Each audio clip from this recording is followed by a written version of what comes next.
MJ Listener, mantan Perdana Menteri Jepang Shinzo Abe meninggal dunia setelah ditembak saat berkampanye di kota Nara, Jepang 8 Juli kemarin. Shinzo Abe memang tidak lagi menjabat sebagai Perdana Menteri Jepang, tapi dia menjadi figur yang besar di Jepang dan mungkin termasuk politisi Jepang yang paling dikenal oleh publik dalam 3 dekade terakhir. Bang Nuim, sebetulnya mengapa dan apa motif di balik pembunuhan mantan PM Jepang dan mengapa polisi mengakui ada kelemahan pengamanan? Karena itu di Jepang, Nurdian. Mhm. Jepang itu negara yang dianggap sangat tertib. Ya, Kalau orang banyak pakai masker di Jepang, bukan ketika ada COVID-19, sejak ya. sebelumnya, itu karena mereka tidak mau menunjukkan air muka mereka, sehingga orang tahu apa yang ada dalam hati mereka. Itu begitulah sampai, begitu mereka menjaga, jangan sampai, pokoknya ada gangguan dan lain sebagainya.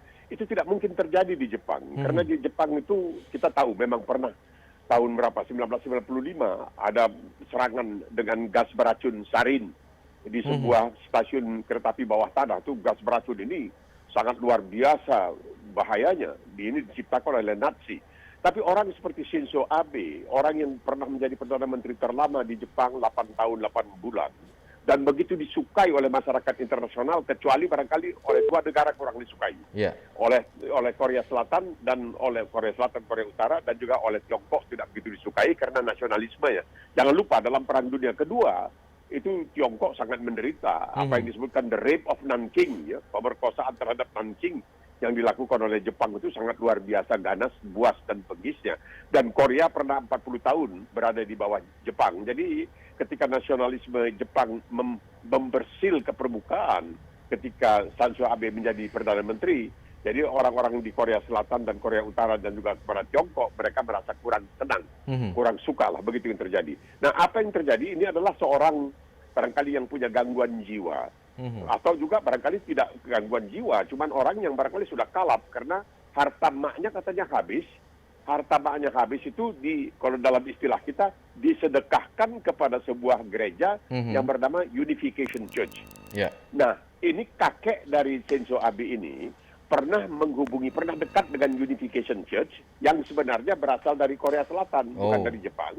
Nah, kakeknya ini pernah dekat untuk meminta bantuan gereja ini agar dalam pemilihan umum di Jepang, Partai Liberal Demokrat, partainya Shinzo Abe, bisa menang. Dan memang dengan bantuan Unification Church itu, atau gereja pemersatuan di Jepang itu, Partai Liberal Demokrat itu sering menang. Dan Shinzo Abe pernah kelihatan di foto berada di gereja itu. Dan si assassin ini yang membunuh Shinzo Abe dengan senjata rakitan buatannya sendiri, dia merasa bahwa harta pusaka yang seharusnya menjadi miliknya disedekahkan oleh maknya ke Unification Church itu, oleh ke gereja pemersatuan itu. Ya. Makanya dia tidak terima, dan dia barangkali ini marah sama nyamuk, kelambu dibakar, begitulah kata orang kita. Dia marahnya kepada Shinzo gereja Abe, ini.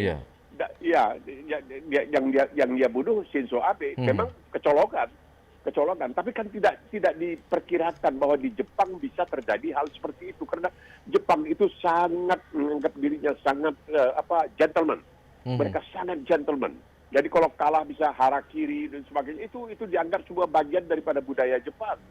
Jadi hal-hal yang seperti ini bisa terjadi di negara lain, seperti di Amerika Serikat atau di tempat lain, tapi tidak di Jepang. Cuman ada yang mengatakan, itulah kalau sesuatu terjadi di Amerika, seperti penembakan yang belakangan ini terjadi, yang terakhir pada tanggal 4 Juli yang lalu di Chicago, terjadi di Amerika, lambat laun, mungkin biasanya terjadi di tempat lain, termasuk di Jepang. Ini yang menyebabkan orang mulai berpikir, nampaknya kalau keadaan di Amerika ini tidak bisa diselesaikan oleh Joe Biden, ya, dengan senjata yang begitu mudah untuk diperoleh, ini nanti bisa menular kemana-mana. Kita tahu, baru saja kejadian di Afrika Selatan, beberapa orang datang dengan mobil ke sebuah rumah minum, tembak, berapa belas orang tewas, dan ini semuanya nampaknya akan menjadi semacam sesuatu yang kelatahan.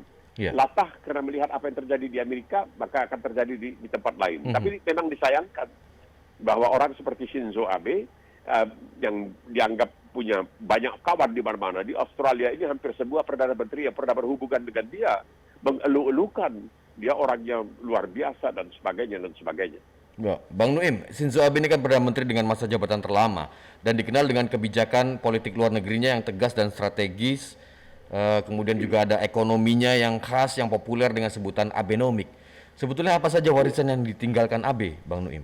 Ya, itu dia, bahwa dia bisa mengangkat kembali Jepang ya. Nama Mhm, Jepang itu diangkat kembali. Kan Jepang itu pernah menjadi perekonomian kedua terbesar di dunia setelah Amerika Serikat. mhm, Ada datang Tiongkok, akhirnya ya apa boleh buat, mereka tersingkir dan ekonominya agak terpuruk sedikit. Itulah Abenomics itu mencoba untuk bagaimana mengangkat kembali perekonomian Jepang dan bagaimana dia bisa menjalin hubungan ya dengan negara-negara terutama di kawasan, sehingga dalam hal seperti ini ya Tiongkok mesti hati-hati melihat bahwa AB ini mampu menjalin hubungan, memupuk hubungan dengan negara-negara tetangga, termasuk di selatan, termasuk dengan Australia, termasuk dengan Selandia Baru. mhm. Jadi warisannya memang sangat luar biasa, cukup banyak warisannya.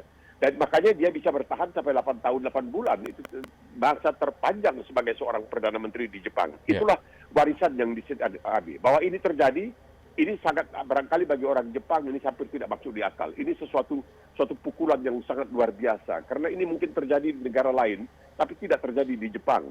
Di negara yang, ya itulah saya ke Jepang itu saya bilang, saya buat tulisan.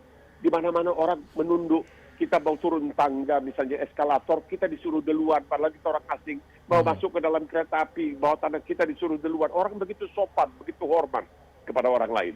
Walaupun memang tidak bisa dibantah kekejaman yang dilakukan oleh bala tentara Jepang ketika mereka menduduki misalnya Asia Tenggara, menduduki Korea dan lain sebagainya. Tapi itulah sesuatu kenyataan kenapa ini bisa terjadi.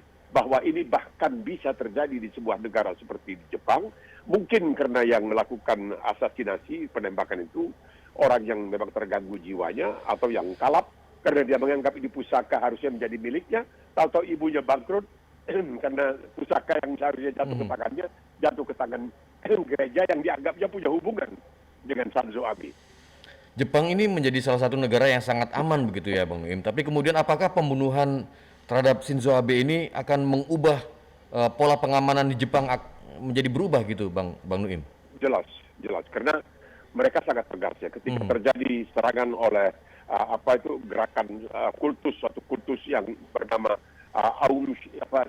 Shinrikyo, dipimpin oleh Asakara, itu pelaku-pelakunya semua dihukum gantung.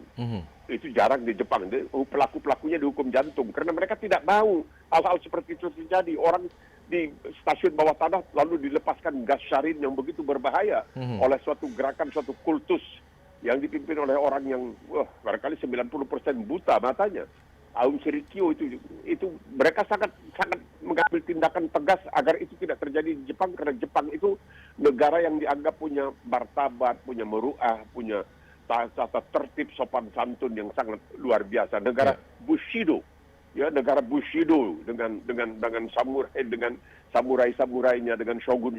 Itu jadi mereka menganggap ini adalah warisan budaya, warisan, karena mereka kita tahu kan sejak lama mereka tidak mau bergaul dengan masyarakat internasional. Sampai akhirnya Amerika ke sana membukakan pintu.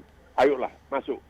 Mari kita bergaul dengan masyarakat internasional. Akhirnya mereka hampir menguasai paling tidak daerah Pasifik setelah keluar dari keterkurungan secara sukarela yang mereka lakukan. Ya. Baik, terima kasih banyak Bang Nuim atas waktunya sudah bergabung bersama kami di MG Radio Network di Morning Session with Nuim Hayat. Salam sehat Bang Nuim.